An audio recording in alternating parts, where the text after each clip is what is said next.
சொல்லுங்க, தெரிஞ்சுக்கிறோம். மண்பானையில் பொங்கல் சமைக்கிறது ஏன்?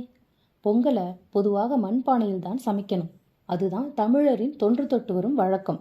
ஆனால் இன்று நகரத்தில் பொங்கல் தினத்தன்று குக்கரில் சமைத்து கொண்டாடி வருகிறோம்.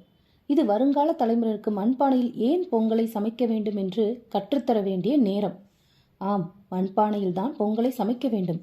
அவ்வாறு செய்வதால் மண்பானையின் நுண் துளைகளிலிருந்து வழியாக நீராவியும் காற்றும் உணவின் மீது சீராகவும் மெதுவாகவும் பரவும்.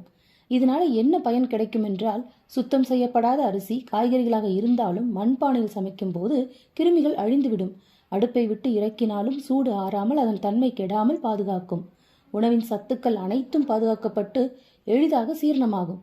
உடலுக்கு தரக்கூடிய அனைத்து பலத்தையும் மண்பானை பொங்கல் சேர்த்து விடும். பொங்கல் தினம் என்பது இயற்கை வணங்கும் முறையாகும்.